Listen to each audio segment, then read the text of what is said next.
Hi there, everyone. It's Aidan Grant here at Collier Bristow. Today we have something a little different for you on this podcast series. The episode you're about to hear is a repeat of an episode that I recorded with Ben Small of Ibanista for his Just Jump podcast series. Ibanista is a specialist brokerage firm focusing on providing banking solutions to expats on the move, helping them to reduce the cost of making international transfers and managing currency risk over time. Now, if you feel like you don't get to hear enough of my voice on this podcast series, then this is the episode for you. Many thanks to Ben for inviting me onto his podcast, and we hope you enjoy the episode.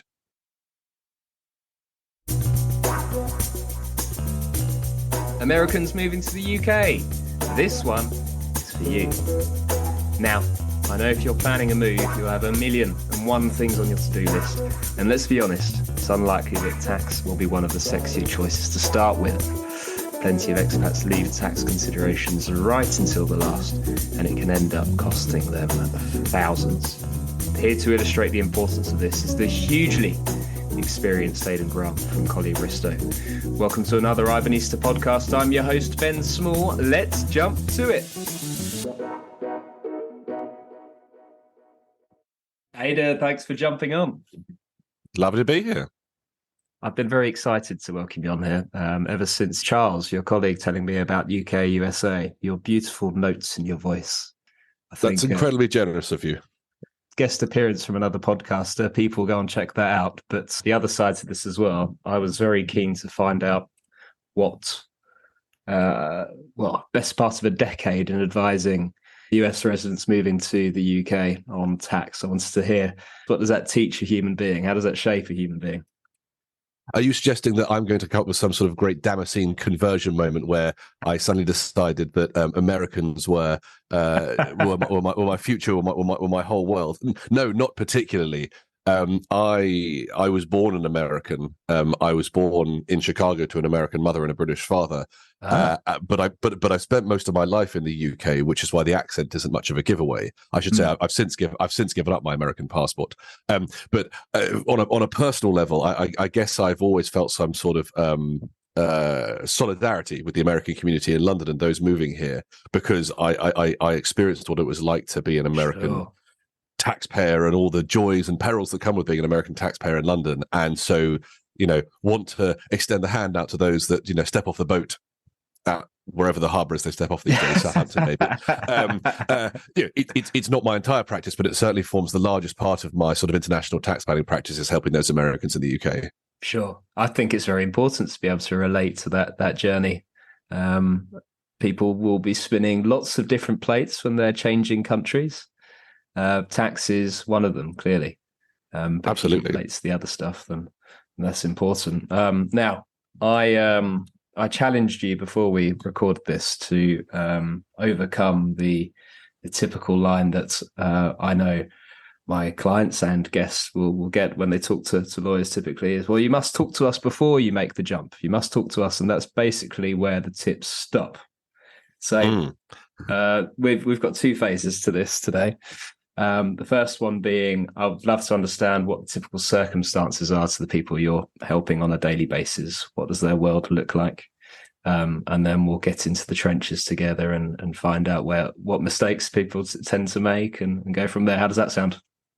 Sounds great. Yes, the way I sort of have described it to people sometimes is that the when I have introductory client meetings, the first half of the meeting is often sort of a slow spiral into despair as clients sort of hear about all the terrible things that could happen to them if they don't follow my advice properly. And then my job in the second half of the meeting is just to kind of pull them out of their despair, show them towards the sunlit uplands and explain to them how it's all going to be fine. Don't worry, but we do need to steer, provided, to the point you just made, that they come and see me with enough time in advance. Yes. I think in terms of the who our natural client base is, or flipping it round, who are the sorts of people who should be thinking about their financial affairs before they sort of relocate any jurisdiction to any jurisdiction for that matter. I think the answer is that everyone should be thinking about the consequences of moving, particularly if they are not familiar with relocation as an exercise. If you're a very transient business executive who has hopped around through countries every couple of years because of his or her job, then you'll probably be more familiar with the issues that can come from resettling in a new country and a new tax exposure, new immigration issues, etc. But if you're someone who has, say, lived their whole life or most of their adult life in one country, you can become very accustomed to a certain way of living, and you can take certain things for granted about the way in which that country does things. So, you mentioned America. The way in which America taxes people is very different to the way, say, France taxes people. France and America are often at opposite ends of a spectrum that we use to discuss how people get taxed. And so I think it's probably first off worth saying that everyone needs to just reflect on whether there are things they need to do. The difference becomes, what should they do? And pre-arrival planning in its sort of most grandiose sense is a kind of proportionate exercise. There are some people for whom considerable effort and time taken beforehand could pay significant dividends, literal and figurative, but when they come here. And there are those for whom it's not about changing anything before they come, but being mindful of kind of the footprint they leave when the footprint they make when they get here, and what might they want to think about doing once they've arrived. And so that tends to be the first discussion I have with people is, well, what are your circumstances? And I can take you certainly through some of the sort of the things I put in people's brains to reflect on before they come. But what are your circumstances? What are your intentions here? How long are you thinking of coming, for example? And sure, what's your sort of current financial position? And then we can think about, well, what are the things that you should be thinking about, insofar as there's anything you should be thinking about. Yeah, God, I can imagine maybe there's a big misconception around then, it's too late to worry about all that now. We've sort of pressed the button, So you and I were chatting about this before the podcast started. The probably classic refrain of almost any advisor in the kind of private client sphere that we find ourselves in would say that you'd always like more time to advise people. In an ideal world, it's very rare you say, no, not at all. Come back to me at a later date. You're too early. You've arrived too early. Certainly from a kind of tax-based pre-arrival planning exercise or an estate planning pre-arrival exercise, we certainly want people to come to us in the UK tax year before they arrive. So a UK tax year starts on the 6th of April, it ends on the 5th of April, for reasons that are parochial and to do with the Middle Ages and harvests, and I'll take you through it sometime. It's rather fun. But it does mean that it doesn't end on the 31st of December like the Americans have ruined your Christmas. So if someone is, say, coming to the UK in the summer, let's say they move in the summer with a view to maybe, I don't know, starting their children in school in September. Yeah. We would ideally want all of their planning wrapped up before the 5th of April prior to them coming. So It usually means, with a perfect sort of lead-in, we want to know about clients coming to the UK, ideally kind of a year before they come here. Because if they want to come in September 24, we want to know in September 23, because that then gives us 6 months to plan to complete the planning before April 24. So that's kind of the ideal scenario. Now, every lawyer who works in this space will have plenty of examples of the client who, steps off the plane at Heathrow, immediately rushes to their lawyer and says, "I'm here. We can finally have our meeting in person. What was it you told me I should have done again?" And at that point, the answer is invent a time machine, go back in time and come and see me a year ago. There are still things you can do, but the problem with starting your pre-arrival planning after you've arrived is that effectively the clock has started ticking on a number of different tax issues.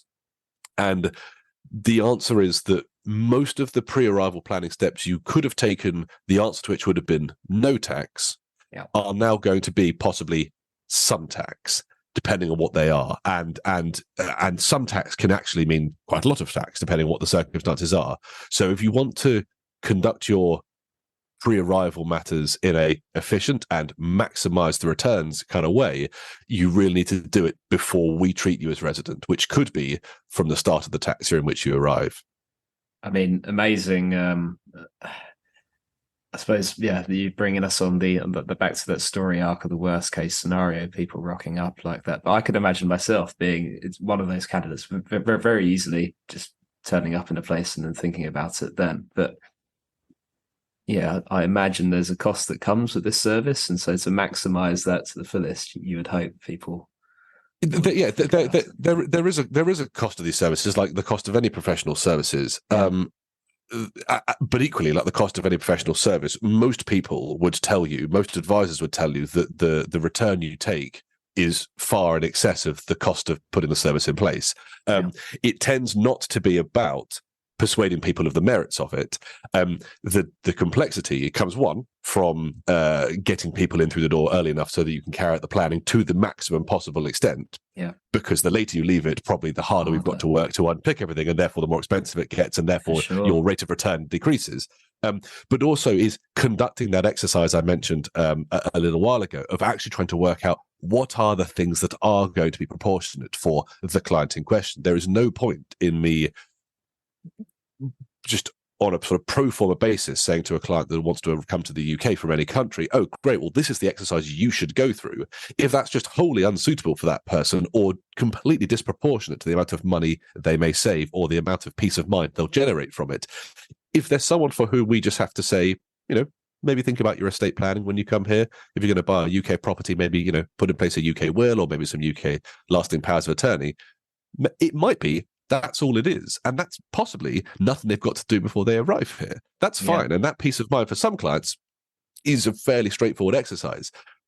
But we want to make sure when we cast that net out that the people that we do catch are the people that absolutely do need to come to us beforehand and have at least spoken to us so we have the chance to say, have you thought about how you're going to do this when you get here? If you haven't thought about this in advance, doing this when you get here is going to cost you a lot more tax than if you think about it before you come here. Sure. Fantastically put that, Aidan. Very, very clear. I would love to dig a bit deeper, I suppose, on that pain point, really, which is, I suppose it comes from that differentiation between how assets are categorized in the States versus in the UK and what's possible when you make that jump over. Could you tell us a bit more about that?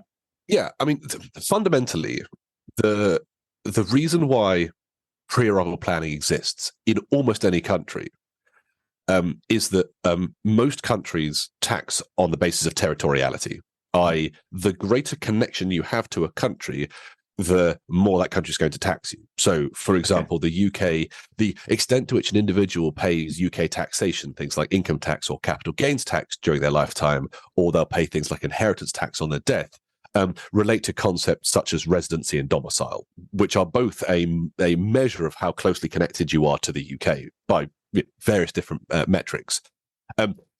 When you're in the UK, you're more exposed to tax than when you're not in the UK. Sure. And so if you want to do something to maximize funds available, to generate some money that you can live off of, it's better to do that when you're not a tax resident, because you're then not going to pay that UK tax. Now, of course, you do have to think about the tax consequences that might arise in the jurisdiction in which you are departing from. Yeah, and so this is where the kind of cross-border planning comes in, because there's no point in me saving you £1 million pounds sterling in tax in the UK, only to generate $1 million of tax in the US. In fact, in some respects, it's better to generate tax in both countries at the same time, because at least you'll get a foreign tax credit. There's no point in generating no tax in the UK and $1 million of tax in the US. So you have to think carefully about how to do it.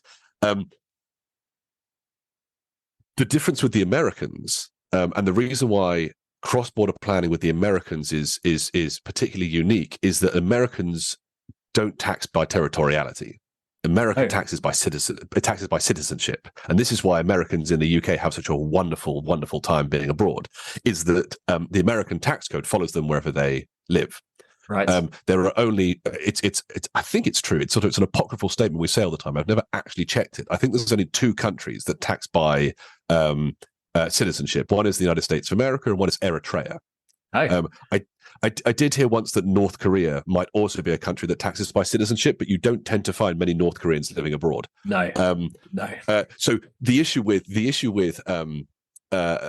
pre-arrival planning for an American is that, of course, once a person leaves America, assuming they're a citizen, which most of them are going to be, they're still exposed to the US tax system.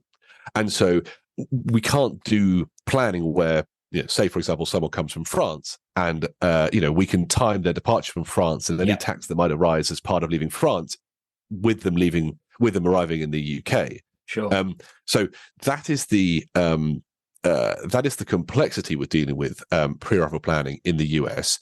There are solutions. There are things we can do. There are certainly aspects to US fiscal life and estate planning life that we can bring to bear and to use to our advantage, because there are circumstances where tax arises in the UK but doesn't arise in the US, or vice versa, and so we can still make use of these kind of gaps in the tax code and kind of move through them. But that's the real complexity.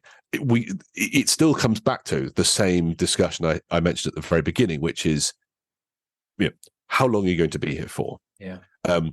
Are you coming with a spouse or children? Because spouses and children means more people, means more money needed. What are you intending to live off of? Are you intending to draw a UK salary? Because that's going to be taxed differently, and that's a relatively straightforward source of income. Are you going to continue to draw from the US? Well, how should the US salary be taxed? Is there anything we should do about that salary before you come here? Yeah. Are you intending to generate a large capital sale? Are you going to sell a company and live off of the proceeds? Are you going to take a trust distribution, or are you going to live off of a inheritance from family? All, whatever that was, 4 or 5 of those different categories all have different sort of tax treatments in the UK and possibly different again in the US. And trying to work out what you should do with those different sources, possibly in advance of coming, is a really important part of pre-arrival planning. Because, just to take one of those examples, probably the nightmarest of the scenarios, the trust distribution. There will be Americans, and I've advised many Americans who want to live off of some family wealth that's going to come out of a family trust, let's say, before they come here, and they've said, I'm going to be here for 3 years. So they say. People often come here, they fall in love with the UK and want to stay here for longer, but let's say they are going to come here for 3 years, and they've assessed that they will need, for all of their family, they'll need £100,000 a year to live on. Kids in school, groceries, rent, all the lot. And they say, right, what I'm going to do is I'm going to get here and I'll make sure that I get a £300,000 distribution from my family's American trust. Yeah. You're now in the UK. You're the beneficiary of an offshore trust, a foreign trust for UK purposes. You take a distribution out of that trust, you're going to pay a significant charge of UK taxation, possibly as high as 45%. Oh, which is really, really gut jarring if you didn't think you were going to pay any tax at all, because there's no tax in America. So my advice to clients at its most basic level in that scenario is, that's a distribution you should be taking before you come to the UK. Because if you take the distribution before you come to the UK, there's zero UK tax. You can then bring it into the UK and live off of it tax-free. But you've got to do it in the year before you arrive. And if you come to me in July wanting to arrive here in September, you can't take that trust distribution without paying any UK tax. And we're talking about the difference between zero and, in that scenario, I don't know, £120,000 of tax for the sake of having not come and seen me in February rather than in July when you actually came and saw me. That's unbelievable. It's giving me like goosebumps. Scary, isn't it? The thing is about planning, and planning in general is very difficult, isn't it? Because life happens, plans get changed. You plan to stay in a country for, it could be the opposite, right? You plan to stay for 3, but then only stay for 1, or no, exactly. And we one of the most frequent refrains that my colleagues and I give, and I will feel their eyes rolling behind me as I say it, one of the most frequent things we say is that clients should never let the tax tail wag the dog. If you want to live your life according to tax principles, then fine. We have nomadic clients who aren't tax resident anywhere because they make sure they keep their sort of day count in lots of different countries low enough that no country can effectively tax them as a resident. Wow. That's great if that's how you want to live your life, but that doesn't sound like the most fun way to live your life to me personally. If you want to come here, come here. If you want to, experience our delightfully hot summers, he says sarcastically, and you want to, invest in UK property and put your kids through UK education and all of the things that the UK is well known for, that's great, fantastic. Do it. Don't not come here because you are worried about the tax consequences. But all things being equal, I take that scenario I mentioned previously. If it's the difference between taking your trust distribution on the 4th of August or the 7th of August, that could be the difference between zero tax and £120,000 of tax on a £300,000 distribution. So you might let the tax tail wag a little bit in that scenario. Maybe. I think that would be justified.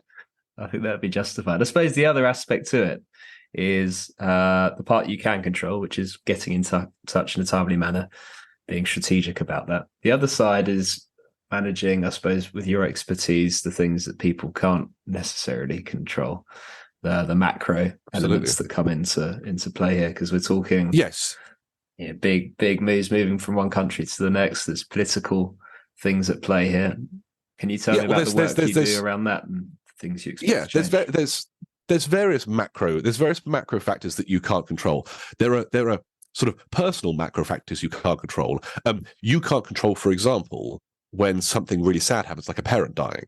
You might receive some money as a result of someone dying, and you become entitled to some money, and a tax consequence arises. That could happen the day after you move to the UK, and you end up with a tax charge because you're a UK resident that you didn't have the day before you became a UK resident. You want in control of that, and so part of our work is helping people with, this is the position I'm in. What's the best I can make of this position now? Yeah, and it's not your fault. It's just it's where you are, and we'll do our best. Where there is stuff we can do, we do. Where we just have to help them report what they've got, then that's what we do. Sure. There are also macroeconomic factors which you aren't in control of, but you can try and time, which is things like currency exchange rates. The UK has had a somewhat depressing exchange rate with the US historically over the last, let's call it, post-Brexit sort of 8 years, and again in the last kind of couple of years with changes of UK government. We're recovering, but if you were an American coming to the UK, I defer to you, but if you were an American coming to the UK in the last couple of years, that's quite a good time to come to the UK, I think, because your dollars go a lot further in the UK. If you're a British expat moving to the US, much worse of a time. So you're not in control of that. Those factors can work in your favor and not work in your favor. And then there's also the kind of macro political factors, which are the ones that you mentioned. So I've sort of been starting to bang the drum for clients, again, in my early warning system, trying to get the work coming in early rather than at the deadline day, that the UK is due to have an election, I think, no later than January 2025. So within the next, let's call it, certainly next 18 months. Yeah. It may well be earlier than that, but I think it has to be by January 2025. The US is going to have an election at the end of 2024, and the inauguration for which will then be in January 2025 again. So the US and the UK are both going to have significant general elections within the next year and a half. There are tax issues at stake with both of those countries. So the UK, if current polls are to be believed, the Labour Party is currently doing very well and has made certain claims and statements about how it wants to change the tax code due to perceived unfairness. And that is a change that would disproportionately affect international travellers coming to the UK. The Americans are constantly griping and arguing about taxation, and there are some significant consequences for US estate tax that will come in from the start of 2026. But those could always be arrested and changed by, say, a change of government and the Republicans getting back in. So you aren't in control of these things. But every time we get, I've been a lawyer. I was a lawyer through the 15, 17, and 19 general elections in the UK, and the 16 and the 20 elections in the US. And at every single one of those in the kind of US-UK market, people kind of have a wobbler, and people think, should I leave country X and move to country Y? Or should I, what should I do in advance of what they perceive to be changing poll numbers? And the answer is, again, tax tails or wagging dogs. You have to decide what's important to you. but yeah, those are macro factors you can't control. And you either let them govern your life and you live your life according to them, or you kind of, you ride across them like sort of smooth suspension, and you say eventually it will all work itself out. And I just, I take a view every sort of 3, 5, 7 years and just make sure that I'm, as long as I'm not that out of time, I'll just try and make sure I pick up anything that is humongously earth-shiftingly significant. Otherwise, life's too short.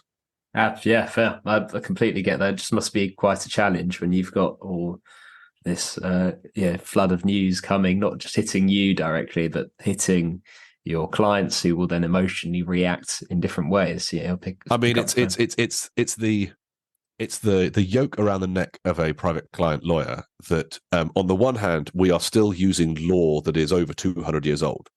The act that still governs the validity of wills and governs how all of our wills are drafted is from the 1830s.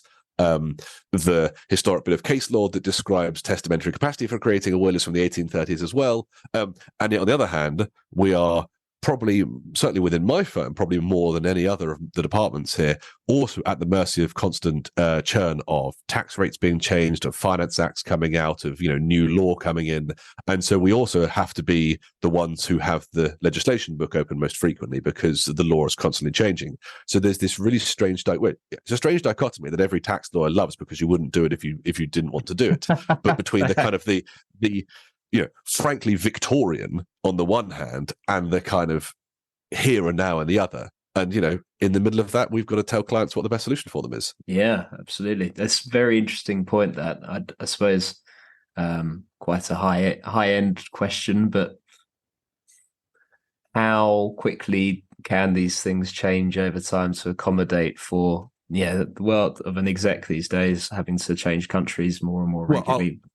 I'll give you an example of one, because I know that, and this is a bigger area we can concentrate on more if you want, but the world changed significantly for international execs if you're a British individual who is kind of coming back to the UK, is coming home, so to speak.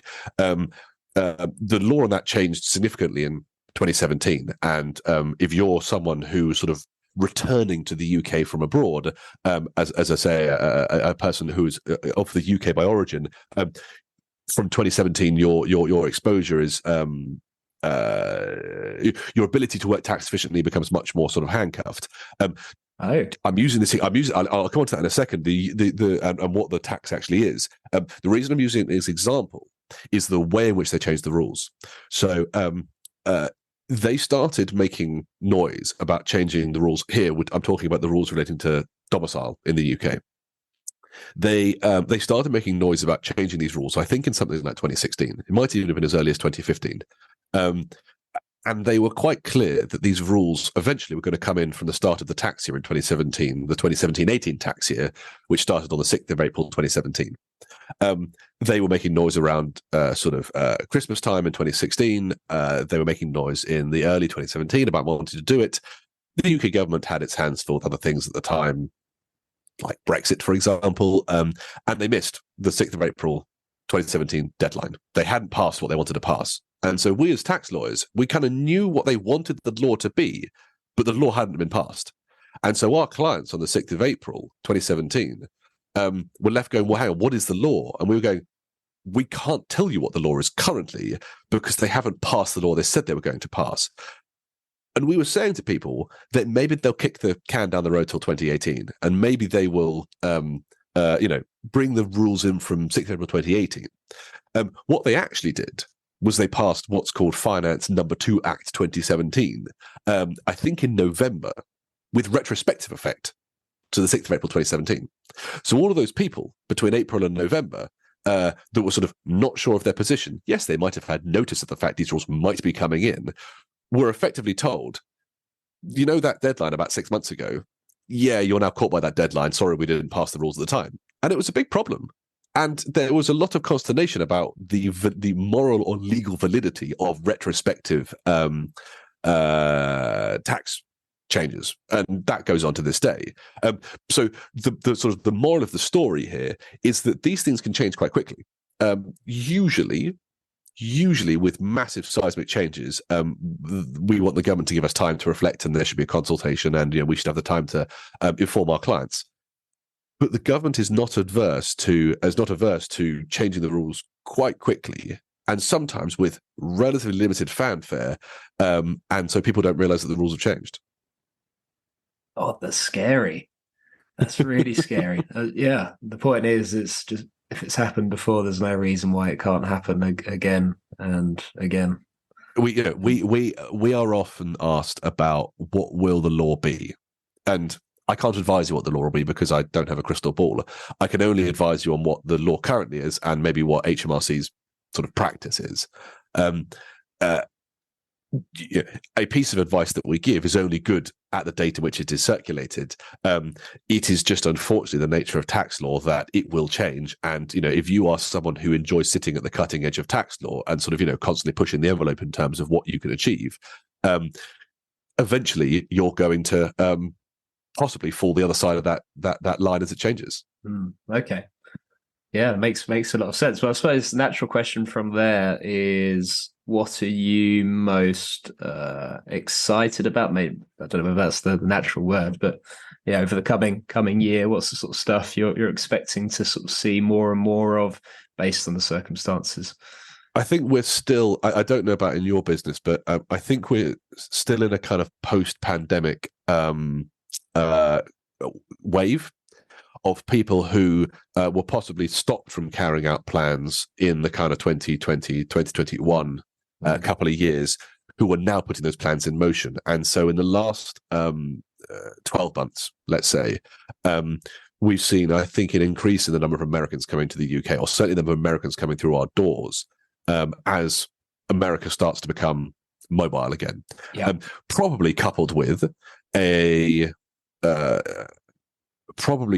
a sense that for some Americans, that America perhaps doesn't represent the country that they once thought it did, and want to relocate, want to come to a different country. And maybe the UK is, similar-ish culture, similar-ish language. And so it's an easy kind of move. And so we're seeing a lot of transient Americans, a lot of pre-arrival planning, a lot of planning for a child in the UK with the parent in the US, and thinking about how wealth transfers between one and the other.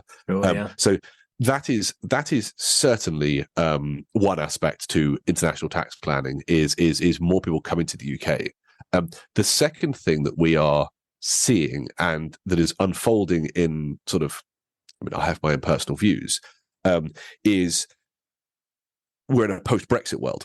So from an immigration standpoint, the legal routes into the UK, the visa options are a shifting sand at the moment. And knowing what are the ways that high net worth individuals can come to the UK is something that has either, the door has been closing, it's been in a closing trajectory for the last 3, 4, 5 years. We're hoping it's going to sort of open back up again. More investment is going to come to the UK, etc. And people like my colleague Charles, who you mentioned at the beginning, are sort of right at the edge of sort of waiting with bated breath for more, new investor visa opportunities to come back in. But the same is on the tax side. The UK government, bear in mind we still have a Conservative government, being the same Conservative government that took us out of the EU, is, I think, only now in a post-pandemic world, after we've actually left the EU, starting to realise from its perspective that it is no longer shackled to the EU financially. And so they can start to change UK tax law in a more unilateral way without thought to certain sort of, requirements they had to keep when we were members of the EU in terms of free movement of capital and labour and services, those kind of things.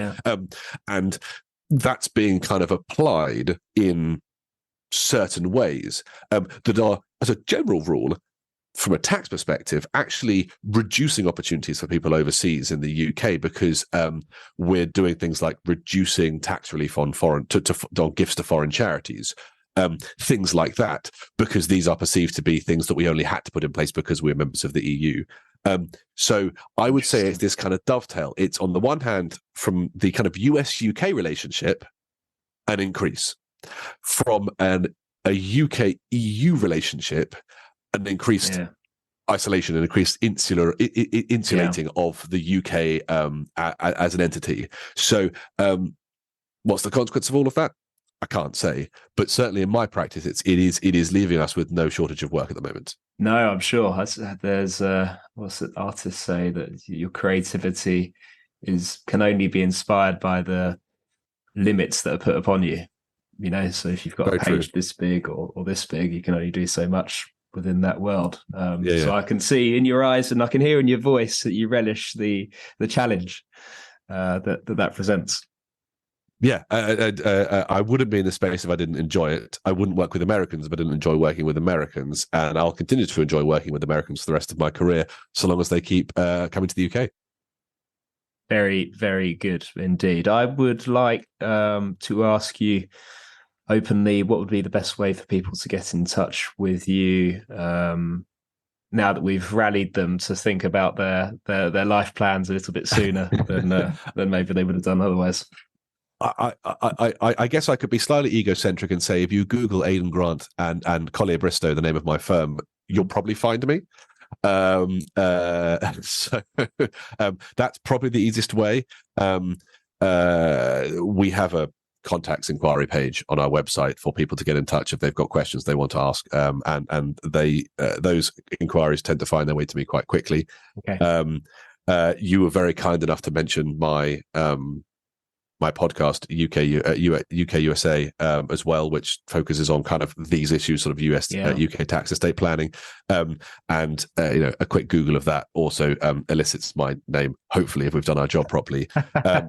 The internet, it makes us all much more interconnected, and people thus far haven't had difficulty in finding me, so I'd use your friend Google, and usually it gets you to me eventually. Gets you eventually, yeah. I'll try and put some helpful links in the description to this on our website. It's very kind of you. So make that journey all the easier. It's been a pleasure having you on. Thank you so much for sharing your journey and your insights. Really appreciate it. Thank you so much for having me. Happy to be here.